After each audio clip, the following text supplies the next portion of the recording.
今日も一日お疲れ様。お疲れジャパニーズのゆりこです。このチャンネルでは日本語を勉強している皆さんと一緒に夜寝る前に日本語と日本文化をゆっくり楽しく学んでいきます。今日のテーマは幽霊です。実は最近日本のソーシャルメディアスレッズである投稿を目にしました。大船駅を過ぎると空気が変わる。鎌倉に近づくにつれて霊気を感じる。見える人には見えると思うけど、鎌倉ってすごい霊がいっぱいいるよね。そんなコメントがたくさん寄せられていました。もちろん幽霊が本当にいるかどうかは誰にもわからないと思います。科学的に証明されているわけでもありませんし、人によって考え方も違うかなと思います。実際ね、私は幽霊が見えないんだけど、私のお兄ちゃんは子供の頃に幽霊が見えていたみたいです。家のね、中でいつも、そこにおじさんが立ってるっていう風に、子供の頃にお母さんによく言っていたそうです。本当にね、その家の中には誰もいないのに、そこにおじさんが立ってこっちを見ているっていう風にお兄ちゃんはいつも言っていたということでした。で、ちょっと両親が気になって、ちょっと有名な神社の、神主さんに相談して、そしたら、ご先祖様の中で供養されていない、ご先祖様がいるんじゃないかと。で、その供養されていないご先祖様が幽霊になって、子供の前に現れているんじゃないかっていうふうに言ったらしいんですよ。で、実際調べてみたら本当に、ちょっとね、供養法要とかをちゃんと行えていないご先祖様がいることが分かって、でちゃんとね、お寺とかで供養してもらった後はそういうことが一切なくなりました。それからはお兄ちゃんもね、幽霊を見なくなったんですけど、そんな風にね、ちょっと信じられないかなって思うんですけど、そういうことがどうやら本当にあるかもしれません。面白いですね。ということでね、今日はですね、日本人と幽霊の文化について一緒に見ていきたいと思います。ちょっとね、まずね、鎌倉ってどんな場所なのかっていうとね、今では年間を通してすごくたくさんの観光客が訪れる有名な観光地の一つになっています。やっぱりね、美しい寺院や、神社、それから海、そして地元をね、走る江ノ電と呼ばれる列車、四季折々の自然が楽しめる街として知られています。皆さんの中にもね、SNS ですごく綺麗な竹林のお寺とか、すごく綺麗な苔のお寺とか、すごく綺麗な、海辺を走る電車の写真とか、すごく綺麗な富士山と海の写真とか、そういうのをね、見たことがある人もいるかもしれないんですけど、それは鎌倉です。はい。でですね、ほとんどね、鎌倉に来る観光客の方は知らないと思うんですけど、約800年前、この町は日本初の武家政権、武士が政治をする、そんな鎌倉幕府と呼ばれるものがですね、置かれた日本の政治の中心地でした。当時はですね、しかし戦いが繰り返される時代でした。さらにですね、飢饉といって食べるものがなくお腹が空いて、死んでしまったりとか、あとは病気ですね。すごく、流行り病、流行の病気、今で言うとコロナみたいなね、そういうね、いろいろな、風邪というかいろいろな病気っていうのがあったりとか、あとは地震ですね。地震、あと津波っていった自然災害も多く、現代とは比べ物にならないほど多くのたくさんの人の命が失われたと言われています。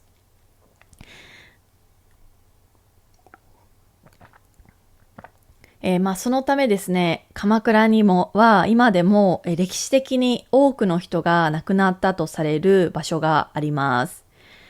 例えば和田塚と呼ばれる場所があります。和田塚はですね、鎌倉駅から江ノ電に乗って初めの駅の、場所になるんですが、実は和田塚の塚の意味はお墓という意味があります。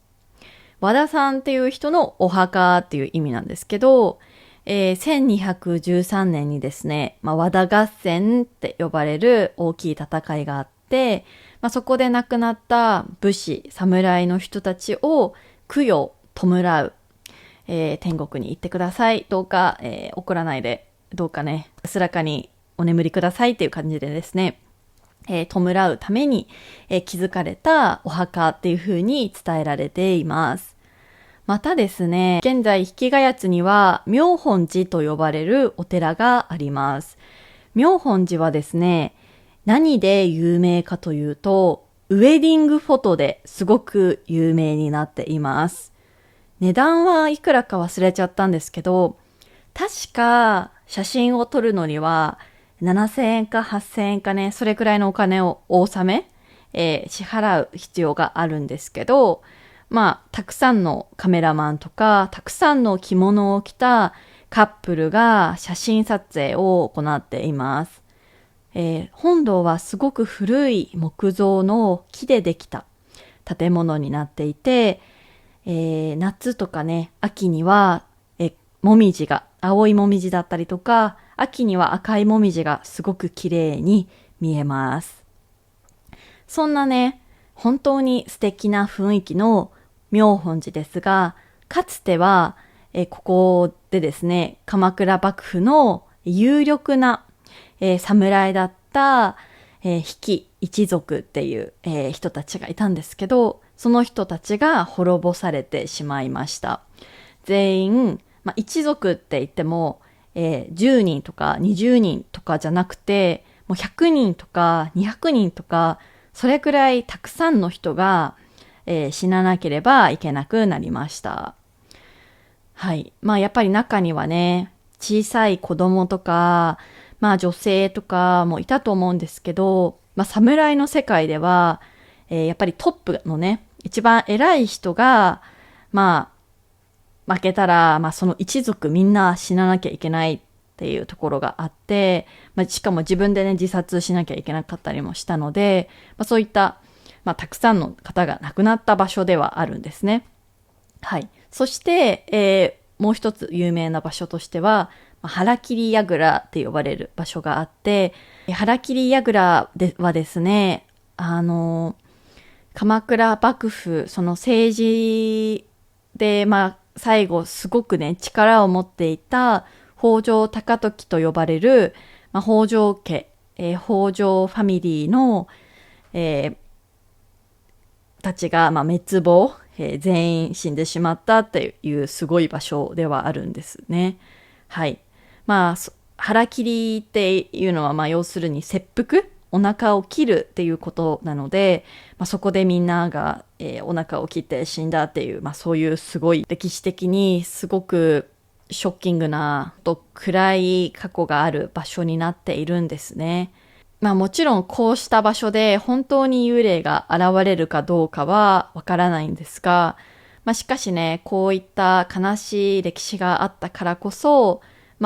現代に生きる私たちの中で、いろいろなね、幽霊を信じる話とか不思議な話っていうのが語り継がれるようになったのかもしれません。なので、鎌倉っていうのは、美しい観光地であると同時に、日本の長い歴史の中で、本当にね、たくさんの人が亡くなった場所で、だからこそ、すごくたくさんのお寺があって、そういった死んだ人たちを供養する。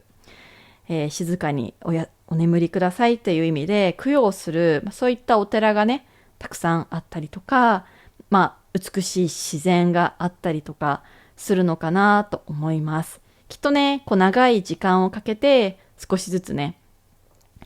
その長く生きられなかった人たちの霊を弔うことができているんじゃないかなと思っています。あとはですね、もう一説には、実は鎌倉幕府は源頼朝が作った場所ですが、源頼朝は、平清盛と戦います。平清盛は、京都で勢力を持っていた有名な武士ですが、源頼朝は平清盛を、平清盛に勝って鎌倉に幕府を作ったんですね。なので一説には、前世がね、平家だった人は、源氏の町である鎌倉には来ることができないとか、来ることができても体調が悪くなってしまうとか、そういった噂もあったりします。面白いですね。はい。はい。でですね、日本人はじゃあなんでこれまで幽霊を信じてきたのか。やっぱりね、昔の日本では先ほども説明したように、たくさんの、飢饉、例えば急に雨が降らなくなった、年があってお米が取れなくなってしまうとか、あとはそうですね、台風が台風がたくさん来すぎて逆にお米が取れなかった年とか、そういったことからたくさんの人が、ご飯を食べることができずに死んでいってしまったりとか、あとは自然災害ですね。地震とか、台風で建物が壊れるとか、あとは日本の家は木でできているので火事があったらすぐに燃えてしまいますね。そういった災害とか、もちろん、侍同士の戦いもそうですよね。私たち、日本人は、かつてね、私たちの先祖っていうのは、いつ死ぬかわからないっていうね、やっぱりすごく不確実さっていうのをすごくね、感じていたんじゃないかなって思います。なのでやっぱ自然の神様とか、目に見えない力とか、あとはですね、亡くなった人の魂っていうのを信じて生活してきたんじゃないかなと思います。特に強い悲しみや怒りを持ったまま亡くなった人は幽霊になると考えられていました。そのね、考え方は歌舞伎とか能とか日本の昔話にも多く登場しますね。日本では昔から、強い恨みとか、悲しみを抱いたまま亡くなった人の魂っていうのは、人々にね、災いをもたらすことがあると信じられてきました。その代表的な人物が菅原道真という名前の人です。菅原道真は約ね、1100年前に活躍した学者、すごくね、頭のいい人で、あり政治家でした。今でもね、菅原道真の作った短歌っていうのは、読むことができます。ただ、政治での戦争によって、九州へ左遷されてしまいます。そしてその地で亡くなってしまいます。左遷っていうのは、今よりも低い地位とか遠い場所に、移動させられてしまうことです。はい。ちょっとね、追放みたいな感じですよね。で、道真が亡くなった後、京都では雷や火災、病気とかが本当にね、次から次へと起こってですね、もう人々はこれは道真の怨霊が原因なんじゃないかと考えるようになりました。そこからですね、人々は道真を神様として、祀るようになります。どうかね、魂を鎮めたい。どうかね、もうこれ以上私たちに、災いをもたらさないでくださいっていうことで、道真の魂を鎮めるために、神様として祀るようになりました。現在では、すごくね、道真さんは頭が良かったので、学問の神様、勉強の神様として、全国の天満宮と呼ばれる種類の神社で信仰されています。本当にね、受験生みんなね、天満宮に行ってお祈りします。京都の天満宮とか、あとは太宰府の天満宮、実際あと鎌倉にも江原天神っていう天満宮さんがあります。なので、今ではね、神様としてみんなから、すごくね、慕われているんですが、かつてね、怨霊だったっていうのはすごく有名な話としてあります。面白いですよね。そしてですね、ちょっと、今日最後に話したいのが、幽霊とお盆っていうところでですね、外国人の皆さんが驚く日本の文化の一つとしてお盆がありますね。お盆には私たちのご先祖様の魂が家に帰ってくると信じられています。なので、提灯と呼ばれるね、ライトを飾ったりとか、お墓参りをしたりとか、キウイとかナスで作った小さな飾りをね、飾ったりとか、家族みんなで集まったりします。日本人は幽霊を単なる怖い存在とだけ考えているわけではないんです。亡くなった家族やご先祖様を大切にする文化もあります。ただ、気をつけたいのは、私が子供の頃におばから聞いた話で、お盆の期間は海や川に行って遊んじゃいけないよということでした。お盆には亡くなった人が帰ってくる。時々亡くなった人の中には生きた人をね、連れて帰りたいと思う人もいるから、海や川で遊ぶとすごくね、海の、トラブル、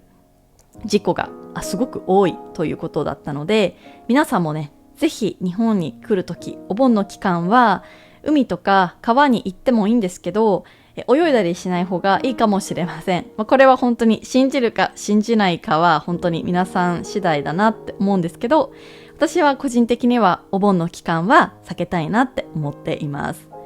はい。ということで今日はいかがでしたでしょうか。ちょっとね、いつもよりも、雑談っぽい感じで話しちゃったんだけど、皆さんは今日のポッドキャストについてどう思いますか？この形式でやってほしいっていう人がいたら、この形式でやろうと思っているので、ぜひね、皆さんのコメントお待ちしています。そして皆さんは幽霊を信じますか？信じませんか？それもコメントで教えてください。ということで、今日も一日お疲れ様でした。また次の動画でお会いしましょう。おやすみなさい。